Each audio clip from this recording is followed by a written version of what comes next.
Sejarah penjajahan Indonesia.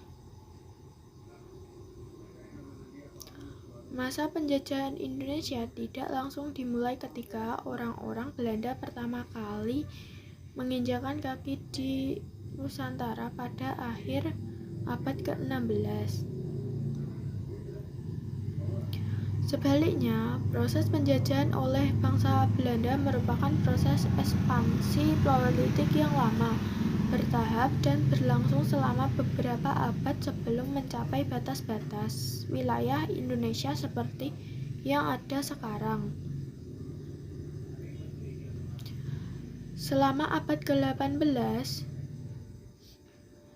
VOC memantapkan dirinya sebagai kekuatan ekonomi dan politik di Pulau Jawa setelah runtuhnya Kesultanan Mataram.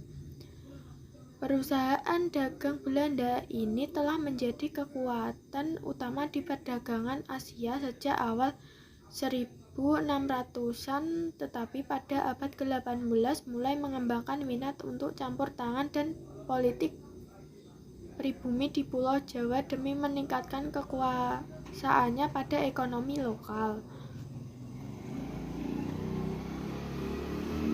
Namun, korupsi, manajemen yang buruk, dan persaingan ketat dari Inggris mengakibatkan runtuhnya VOC menjelang akhir abad ke-18. Pada tahun 1796, VOC akhirnya bangkrut dan kemudian dinasionalisasi oleh pemerintah Belanda. Akibatnya, harta dan milik VOC di Nusantara jatuh ke tangan mahkota Belanda pada tahun 1800.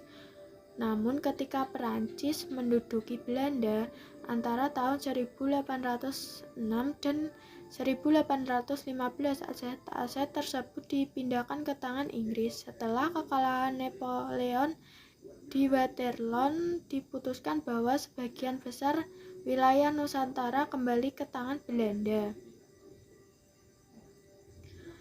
Arsitek pemerintah kolonial Belanda di Indonesia. Dua nama menonjol sebagai arsitek pemerintah kolonial Belanda di Indonesia.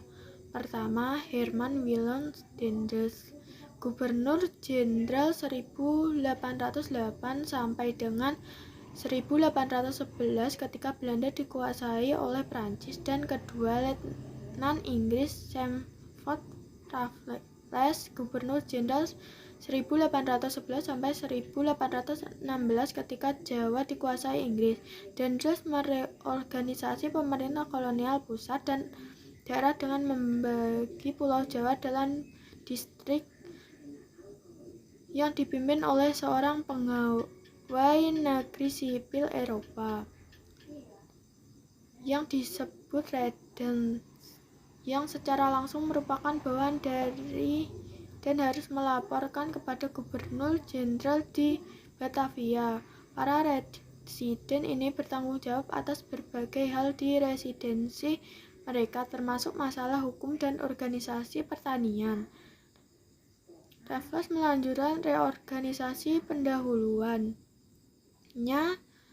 dengan mereformasi pengadilan, politik, dan sistem administrasi di Jawa. Dia memperkenalkan pajak tanah di Jawa, yang berarti bahwa petani Jawa harus membayar pajak, kira-kira nilai 2/5 dari panen tahunan mereka, kepada pihak berwenang.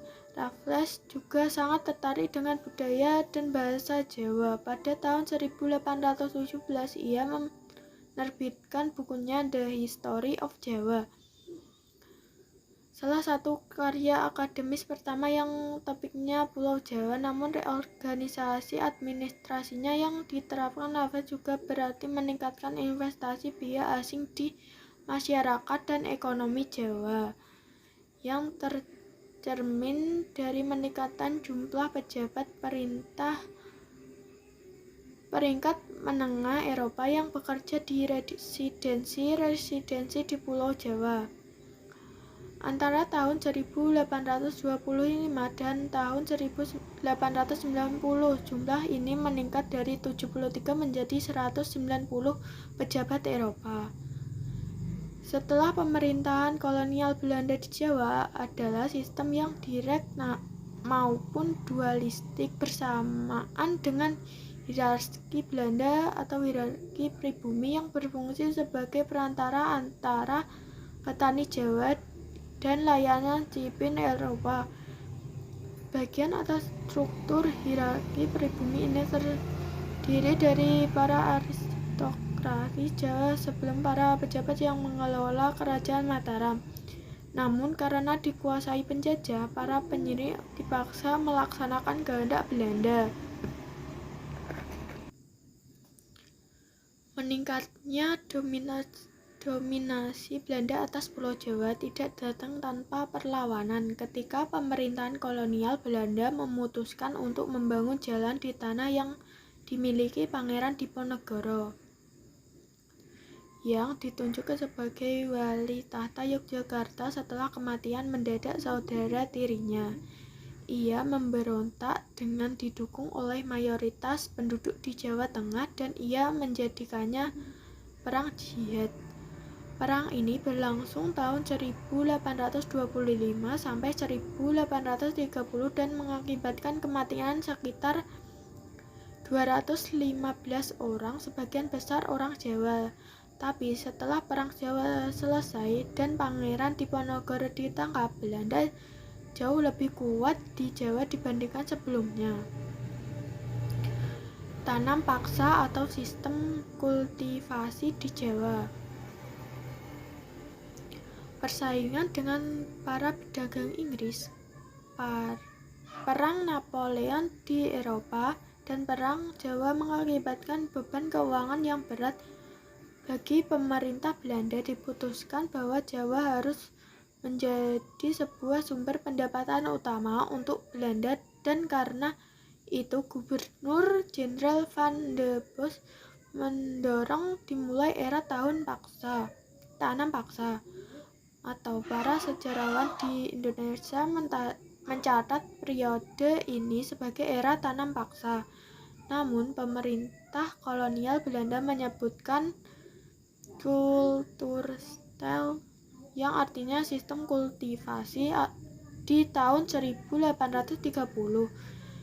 Dengan sistem ini, Belanda memonopoli perdagangan komoditi ekspor di Jawa. Terlebih lagi pihak Belanda yang memutuskan jenis dan jumlah komoditi yang harus diproduksi oleh para petani Jawa. Secara umum ini berarti bahwa para petani Jawa harus menyerahkan 1/5 dari hasil panen mereka kepada Belanda. Sebagai gantinya, para petani menerima kompensasi dalam bentuk uang dengan harga yang ditentukan Belanda tanpa memperhitungkan harga komoditi di pasaran dunia. Para pejabat Belanda dan Jawa menerima bonus bila residensi mereka mengirimkan lebih dari hasil panen dibandingkan waktu sebelumnya. Maka mendorong intervensi top-down dan penindasan. Selain pemaksaan penanaman dan kerja rodi, pajak tanah nafkah juga masih berlaku. Sistem tanam paksa menghasilkan kesuksesan keuangan. Antara tahun 1832 dan 1852, sekitar 19% dari total pendapatan pemerintah Belanda berasal dari koloni Jawa antara tahun 1860 dan 1866. Angka ini bertambah menjadi 33%.